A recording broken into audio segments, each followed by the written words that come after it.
All right, guys, welcome to another episode of the Trash or Cash podcast. Trash or cash, trash or cash, trash or cash. Is the idea trash or is cash? Let us know. Yes, maybe so, or for sure, it's a no. Should we stop while we ahead and turn around, or it's a go? Trash or is cash? Go on ahead, submit your vote. Hey, yo, check dig, you're now tuned in to Trash or Cash podcast.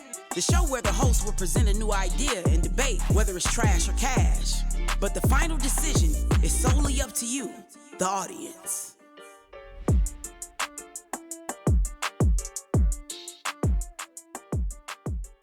All right, guys, welcome to another episode of the Trash or Cash podcast. It's a show for entrepreneurs by entrepreneurs. The idea behind this podcast is simple. It's a couple entrepreneurs getting together to pitch each other ideas that they might have the potential to become a big business. You know, but ideas, what are they? A dime a dozen, right? So it's not about the idea. You get the big idea, but reality sets in. So we're going to share our wild ideas, and together we're going to just try to figure out if something is actually a good idea or cash in this case, or it should just be trashed. And that's the whole purpose of the show. The whole idea of the show is cash or trash. Is it a good idea or bad idea? And who knows, maybe one of these things turns into a unicorn. Let's hope, and hopefully I'm a piece of it. Yeah, that'd be great. So, guys, I wanted to introduce you today to my friend here, Austin Ekman. Yeah, I'm saying it right? Yep. Saying it great? Thank you for having me. So, here's what you should know about Austin. I was a customer of his, so this is how we met. So, try to keep it really short. I was looking for something for my son to do. My son is a coder. He's into coder, electronic. He likes to do things like that. So, I found this really cool idea where it was... It's called 30 Days in Space, and it was on the little electronic kits, like the Radio Shack type of kits that you might have got when you were little. And you know, Arduino, you put them together, you put circuits together, and do a little coding. And the idea was you're stuck in space in a spaceship, and then you have 30 days to kind of put the lights together and the oxygen lights, you know, all this kind of crazy stuff together, so that you can escape and get back to Earth safely. So you know, there's this guy, you know, in a it was like an astronaut background, and you know, he wasn't floating, but it was kind of like, you know, it was cool. It was a good idea, and me and my son got into it. So fast forward, come to find out on Facebook that this guy lives like down the street, like an hour away from me, right? So he was in St. Pete's at the time. So I started connecting with him, and then long story short, we connected. We did a tech bro and broette meetup. And we got to get to know each other a little bit better, got to know a little bit more about his business. It's actually something that at some point I wanted to integrate into my trash emitter business with the idea of the trash cleaning robots and stuff like that. So we batted some ideas around. Still hasn't happened yet, but that's just because that's where we're at right now. But all this to say, I stayed in touch with him. I thought his product was genius. I love anything that involves me and my son and my kids together, learning, coding, STEM sort of education stuff. So that being said, I'm going to stop talking. I'm going to let you tell us what people should know about you. Yeah, I appreciate it. I started this company about 4 years ago, Inventor Kits. It's not what I'm going to discuss today, but it's definitely where my focus is. Plug, brother, plug. I love it. And yeah, I've been absolutely obsessed with this market that I've kind of discovered of storytelling combined with education, because so many educators out there and these online training stuff, and I've talked to really high-end ones too, and they're just so boring. They're stale. They're like, oh, do this cross-light or make this calculator, and there's no reason why to do that, and it doesn't really excite people. So we go in there, we're like, this is life or death. You got to turn the lights on in your cabin, or you're not going to be able to survive the next 30 days.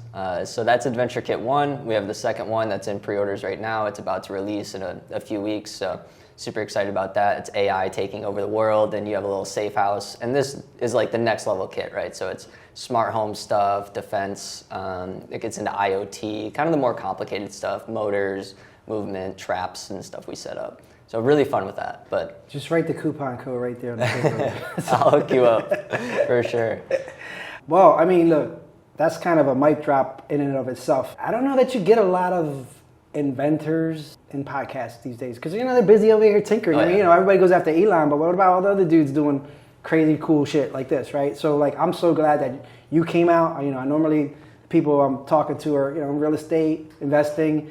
Yeah, they get their hands dirty, but it's more like abstract kind of, you know, thinking work. This is like your hands and your brain and putting all these things together in a really cool way. And, you know, I don't know, we're going to talk about your they can go find out about you at Inventor. It's an InventorKit.io, right? INVENTR.io. Yeah, not with an OR. It's just the R, InventorKit.io. You should check that out. But like, you know, it's a really, I'm gonna stop plugging you now, but like I bought a bunch of stuff from there. Thank you. And I suggest anybody that wants to encourage their kids to get into coding, now AI, and just understanding the way the world works and where we're going, should definitely tap into this, because if it was a choice between the kid going to school and learning some random stuff about history or this, I'd be like, do this, because this is the stuff that's going to be useful for them in the future. Yep, we've sold 65,000 of those kits so far, so it's still cranking away. Are you still going to buy Radio Shack? We'll see. He doesn't really want to sell it right now, so we'll see. It depends on that. Ty Lopez ain't doing nothing with that brand. We'll see. He'll just come up off it. What did Beanie Siegel said? You need to get down or lay down. So just maybe send the AI to go mess with him. I don't know. Stop. All right, brother. So there's like 3 questions I like to ask everybody, Sure. and it's to get to kind of know them better, not just me, but anybody listening. You know, they get an idea of, you know, who you are, what you really care about, and where you're headed in life. And I know we got a little piece of that just now, but I'm going to ask you these 2 questions so we can dig into that just a little bit deeper. So, what are you most proud of? Definitely the amount of students that we've had. Every day I pretty much go in this Facebook group it's our community Facebook group. We have about 70,000 people in there. Every day I'm seeing, you know, testimonials in a sense, but it's like kids that are learning how to, you know, make an LED blink for the first time, and like the reaction on their face, because it's always kind of like a photo or a video of the, you know, that happening, and that means more than any financial gain that I've seen in the last year, you know, anything. That's where it's at for me. So I'm definitely most proud of that. Actually, it's a lot of dads in there asking about how to fix the kids stuff. It's like the when you get them projects from your kid's school that they're like, you need to build this, and then you end up the father or the mother doing the diorama rather. Yeah. So it's like a lot of fathers is like, because I've been one of them. It's like, how do you do this? How do you do that? So yeah, it's kind of an even mix of that, but that's just kind of funny. I am also grateful though the community does step in when people are stuck, because there's no other really communities like that, and that's what caused a lot of businesses to not scale in our niche, was they couldn't support, you know, at that scale. So it's our community that has that, you know, brand, loyalty to go and step in and help us out. And it's not a snarky community because No. of that. There's a lot of snarky people out there. Oh, you don't know how to do the basic. It's like, I ain't come here for that. Just tell me how to fix this light. Yep. I'm trying to breathe in space, brother. Shut up. Yep. Just get the light on. All right. What are you most excited about right now? So there's a lot of opportunity for our brand. We've grown in the last year more than we've ever grown before, and we want to niche out. So we're going to go into different stuff. I haven't really talked about this to anyone yet, so it's a little sneak peek, but we have like a watchmaking kit coming soon. We have like a knitting thing. We're really going into kind of all the different niches. Knitting. So who's the demographic for that? So pretty much anyone that's at home and wants to do something with their hands and keep their brain active. A lot of our buyers right now are 55 plus retirees, so it kind of sticks with that. It's definitely going to be getting a different target audience. I mean, definitely the watchmaking is really aligned with who's in our space right now, but we want to kind of, like I said, buying Radio Shack, you have to have all these maker kits. So. Mom was deep into macrame, so I could see that she got addicted to it. She started making like these little coats for dogs and stuff like that. Ewok covers, and they were really nice. I was like, yeah, you should throw that on Etsy, man. You do a good job. She did actually. She made a couple of dollars off it, so I could see that. And on a similar subject, when I was stuck in the hospital, I got hit by a car when I was young, and I was in there like 6 weeks. Somebody taught me how to make like the weaving keychains or something. So it was something to keep me busy. Yeah. So I could totally see that being like almost like a therapy thing. Like you could just put it in places. Yep. Yeah. So what's your big vision for the future? It's we're gonna call it craftingtable.com. It's already registered. It redirects to inventor.io right now. It's just gonna be all these different maker kits, and then we're gonna do it different than everyone else. A lot of people don't understand the internet game like we do, and be able to buy traffic and, you know, do these funnels and stuff like that. So really just make a community of makers and inspire them to do better and, you know, create more. And Crafting table, that's from Minecraft, right? Well, that's where, you know, it definitely got popular from that. I'm saying that it's got like 1.7 billion or something searches or something. So we're just like, hey, we'll capitalize off that. Yeah, take advantage of whatever you can. All right, so here we are. This is the not competition, because we both win, but you know, now we get to judge each other. Yep. So this is the fun part. I'm gonna go first, and I'm gonna pitch you an idea, and I made it come up from either my current business, TrashMate, or something I might have been kind of experimenting when I wanted a second set of eyes on.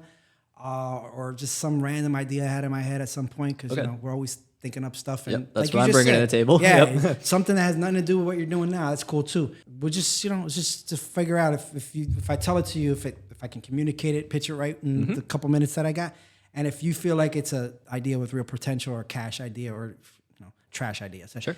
no judgments, and I promise I won't get revenge on you later if you don't like my idea. One of my ideas was trash, according to the last guy. So, whatever. I mean, I'll just cut him out of the podcast later on. And put some sound effects and make him sound like it. Anyway, all right. Let me get to the idea. So I kind of was going through what might be a good one for me to send you. This one, you might have some experience in this area because Let me just run it by you because you may or may not, right? So have you dealt with raising capital yet, like VC funding or anybody talking to you in that area? No, we tried to apply for Y Combinator, so like that was as close as we got, but it was more for the coaching than less the capital. For the name, brand, and everything. Yeah. The resources. Got you. Here's one. Okay, I'm gonna go with the budget VC. So I got this idea from listening to Jason Calacanis. Mm-hmm. He wrote the book, and I'm just gonna call this like a book share. I think it's called Angel. There you go. Okay. So he talks about like what makes a good VC and watch ideas and stuff like that. But I was reading the book and I got this idea for something I called it budget VC or budget angel, and the idea was like people with like $5 to $10,000 would put something in and like build this pool of equity, and then it would almost be like a gambling site where it was gamified and you could kind of invest in things. Whether this is good or not, like I have a lot of Asian friends and they like to gamble, and I was just thinking like this would be like a good in a way the feel of a gambling site, because if you ask any of these people, it's always a gamble in their heads, and they talk it to death. But at the end of the day, like invest intelligently. But at the end of the day, anything can fall apart. Like, for sure. Uber still ain't even profitable from what all that millions of dollars. I don't think they've ever been in the black still yet. So who knows how you look at that, but. For me, it was kind of like, how do you get these fledgling VCs and get them into like this, getting them used to investing and then kind of pulling it together and then letting them bet on something. It's not so much, like a crowdsourcing or a WeFunder or something like that. This is more like almost like a gamified version of it all. And, just call it almost like a casino, but a VC casino. I just called it budget VC because like $5 to $10,000, you're willing to let it ride on something. You kind of see what happens, and it's more fun than it is. Sure. Promising a profit. It was just something that came up in my head. I just thought like, you could have contests, you could have an accredited investor only kind of level. You could even get like companies like MicroAcquire. I don't know if you know what that is, but like it's just people will build these businesses and they'll just set them up and they'll be like, oh, we have 5K MRR, right? Monthly recurring revenue, and we want, I don't know, $250,000 for this thing, but whatever they come up with. And you can either, you just back and forth with them, buy the thing.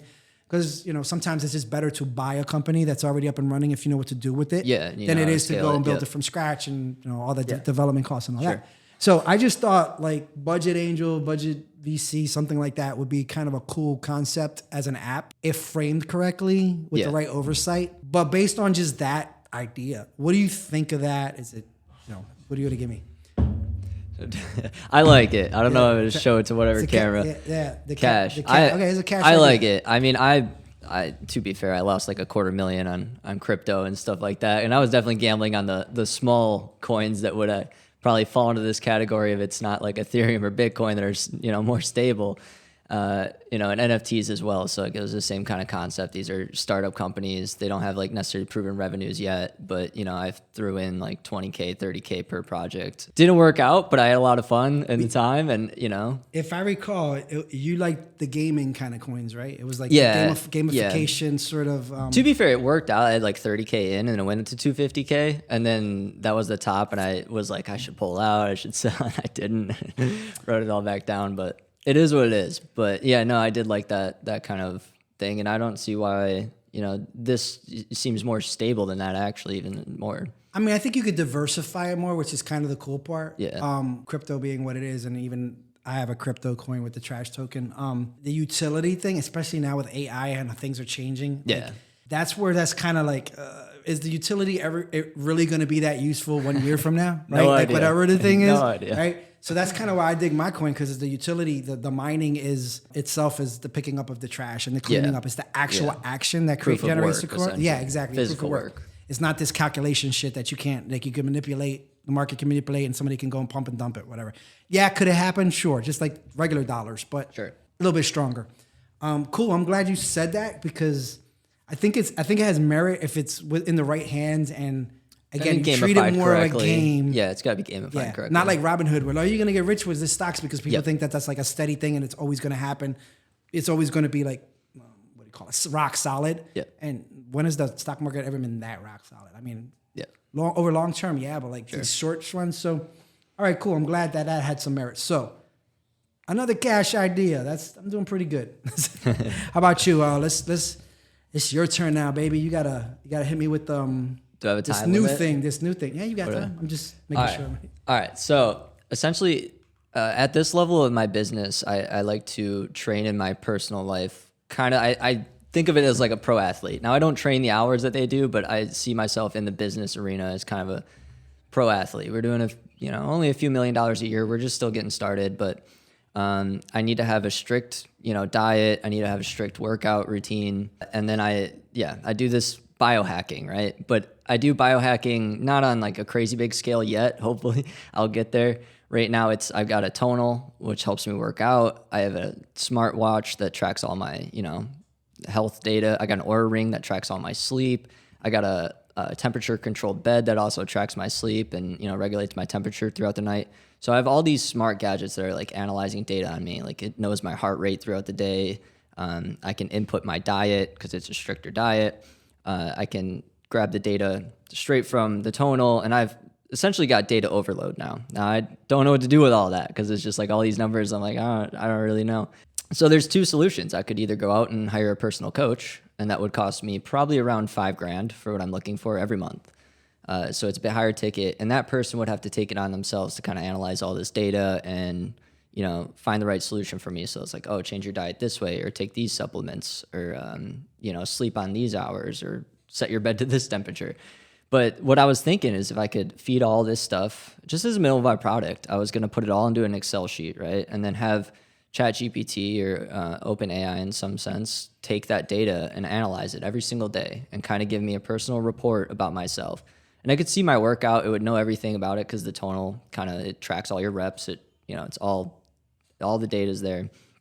So it would really know on a personal level, like how I'm doing in myself. And you could essentially get that data analyzed better than any person could with that AI, tied to it. Because I just don't see how any human could read all those and kind of give you an actual report every day consistently.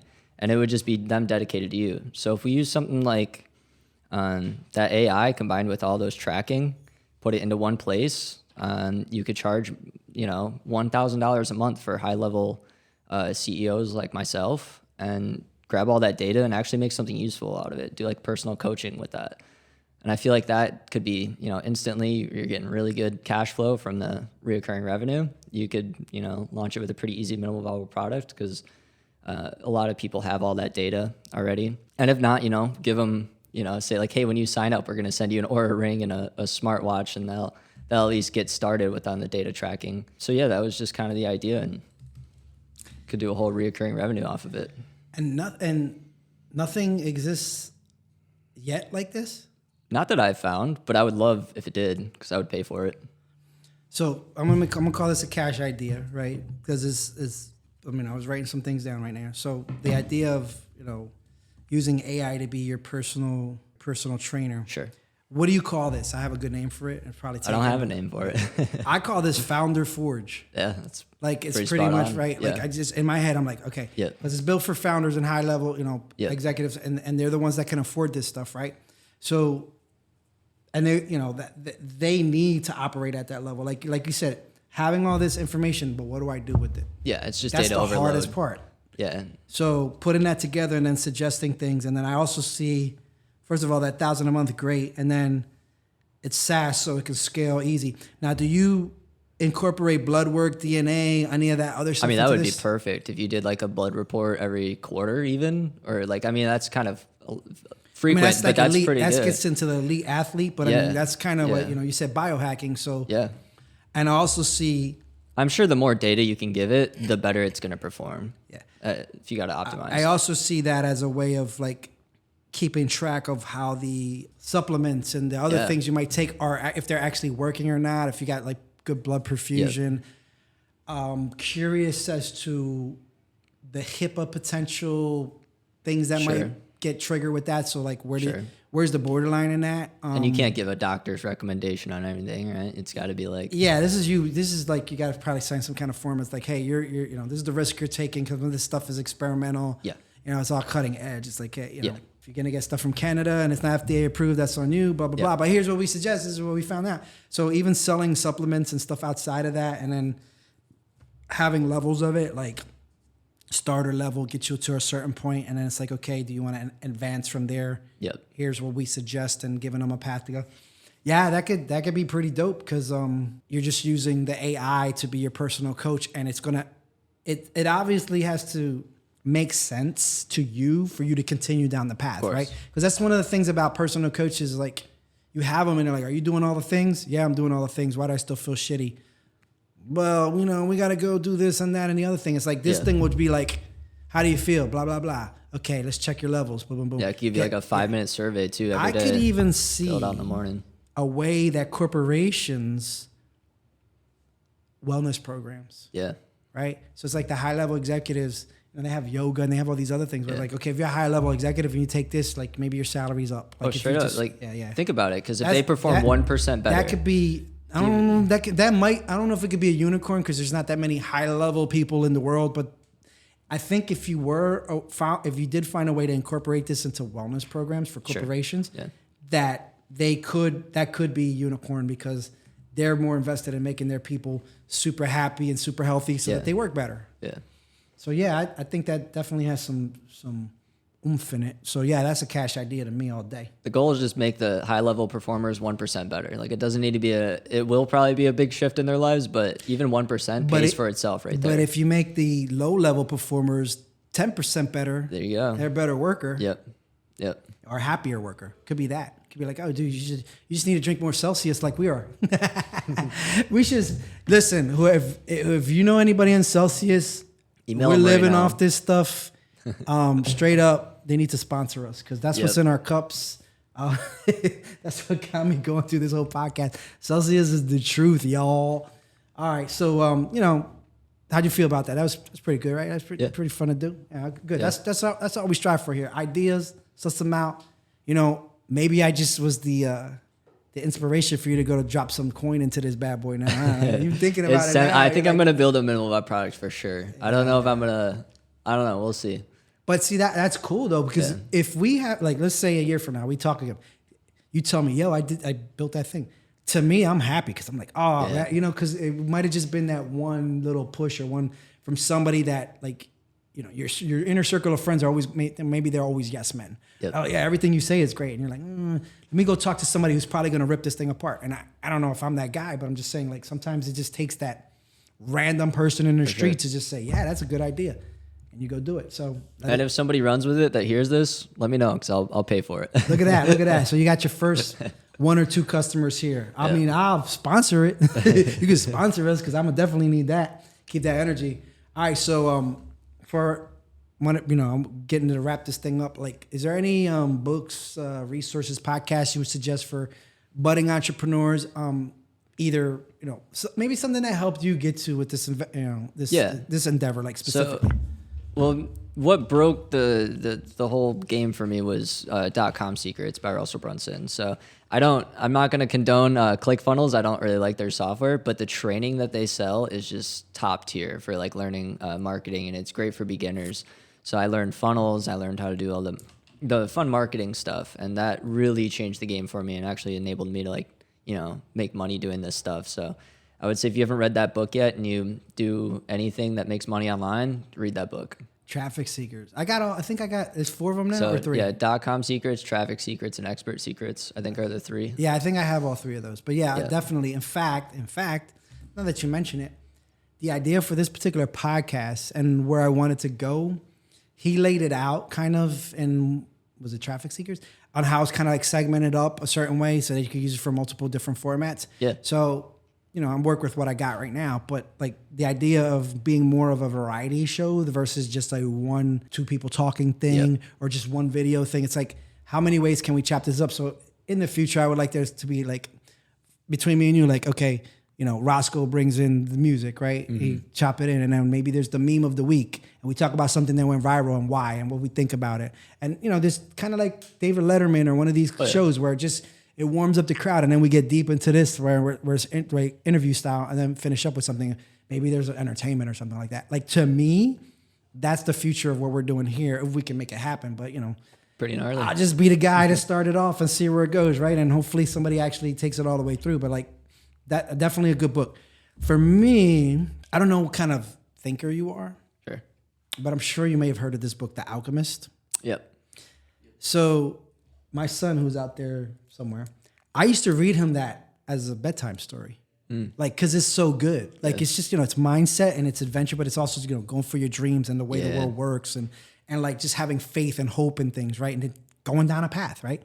So I brought that up only because it's like, you know, we're talking about solid ideas, tech, AI. And that's such a dreamy book, but it's so good. And like, I'm doing a version of Alchemy now. I mean, in fact, before, you know, one of the other guests has a thing called Alchemist Nation. And part of what I'm doing is turning trash into crypto. So there's alchemy in that. Oh, yeah. So now that we're talking about this, it's like, it just made me think, okay, seems to be a running theme today. Like, I'm just going to bring that up as a suggestion. So Good book. Yeah. I mean, glad you read it. And if anybody hasn't read that yet, I suggest reading it, buying it, put it on audiobook, but even reading it to your kids, because it is a great like bedtime story, believe it or not. Like, you could just teach your kids something that's not just Cinderella or some random bedtime story. It's like, this thing can change your life, and it's also entertaining, and like, it's just so good for your soul. So that would be my suggestion. I got one more that I've been reading recently, and it's different than any other book I've read. It's called The Road Less Stupid. So it's by Ken Cunningham, I think his name is, but it's meant for people that are already running like kind of a large, not necessarily large, but making a few $1 million a year in their company. And it talks to you in a way that none of the other books kind of talk to you. A lot of them kind of talk to you as like you're a beginner, you're just getting started. This one's like, this is exactly what you need to do to get to multiple 8 figures, and tells you how to like organize the company, how to like work with employees, like the hard stuff to do.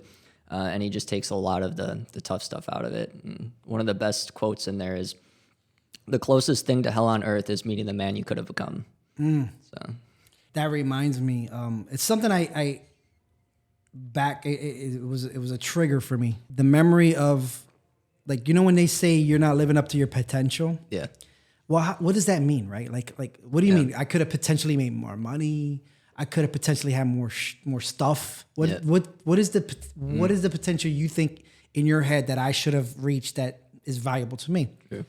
For me, it was like, if I had done better, I could have, in my case, maybe adopted more kids. Yeah. So it made me sad knowing that because I wasn't better, that even though I can't point to a specific person, there's a few more people's lives I could have impacted if I was just in a better place. Yeah. That makes me sad, because that gives me a reason to say, yeah, I got to step it up. Not, oh, you should have a nice car, you should have a bigger house, your wife should be, more happy, be wearing more jewels. Who cares about that? That's nothing. Yep. It's like, who did I miss? Yep. So, now I'm sad. I don't want to be sad, man. What the hell are you doing, bro? It's supposed to be happy time. Nah, it's cool. It's cool. Getting us thinking, but no, maybe hopefully that resonates with somebody out there. Like, sometimes your potential not being reached.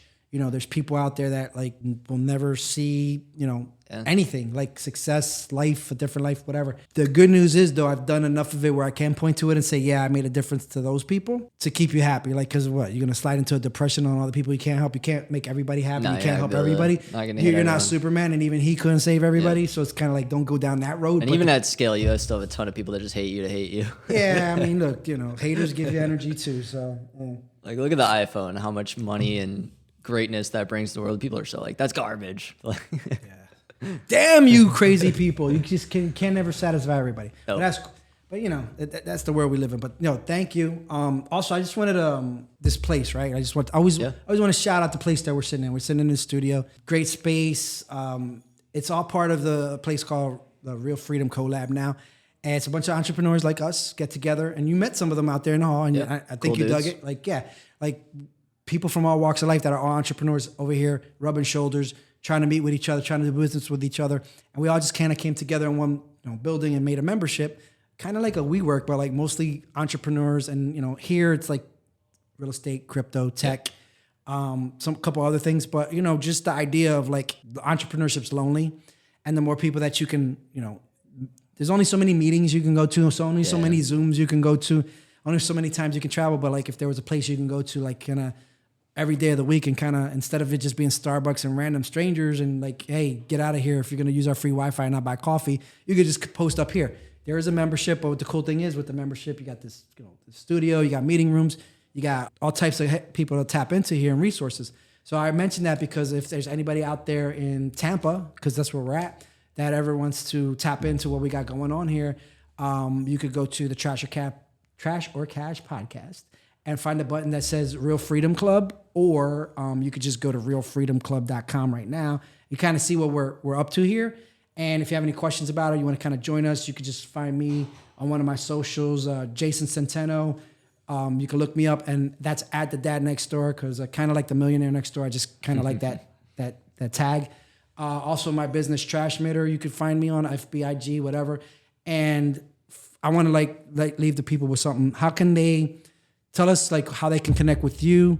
I don't know what they're going to want to connect with. I feel like everybody should just buy these inventor kits and kind of just keep this STEM stuff going. But how do you want people to connect with you? Tell them, like how can they best get involved with Investor Kits, or just maybe even just connect with you? Yeah. So my email is austin@inventor.io. I give it out freely to a ton of people, and I always check it. You can add me on Facebook. That's where I'm most active, and I share personal stuff about growth and business development there. Or just go to inventr.io and check out what we have to offer. Inventor without the OR. It's just R at the end, .io. And what's that Facebook group with all the guys in it from that are doing the coding? And then the easiest way to get to that is inventor.io/Facebook, and I'll redirect you right to that group. And you don't mess around with like a Discord or anything like that right now? We do have a Discord. It's not super active, but we do have one. They get noisy. It gets distracting. It's hard to have multiple channels. You gotta have your bot set up real nice for that kind of stuff, but not my specialty. All right, guys. So if you like this show, if you like Austin, you like anything else you've seen, you want to hear more trash or cash talk, maybe even pitch your idea. We're hoping to do that soon. Like get 5 minutes up on the screen, and then maybe me and him come back and we judge you. Oh yeah. Just make sure you subscribe to the pod on Spotify or YouTube. You can connect with us at trashorcashpodcast.com. And if you're in Tampa, and you're welcome to always come and get trashy with us live at any one of our events, and maybe even end up in this studio and hopefully not embarrassed. And, maybe jazzed off the Celsius. You got to finish this with all. Yeah. So anyway, that's it for us. That's a wrap. You got anything you want to leave people with? Like, give me a catchphrase, because I'm still working on mine. But like, how would you end your podcast? Like, give me the. Make something meaningful. Make something meaningful. That's a wrap. Mine is peace, trash, and cash. And we out. Well, that concludes this episode of Trash or Cash. Make sure you follow on all socials at Trashmitter. That's TRASHMITTER. And keep up with all episodes at trashorcashpodcast.com.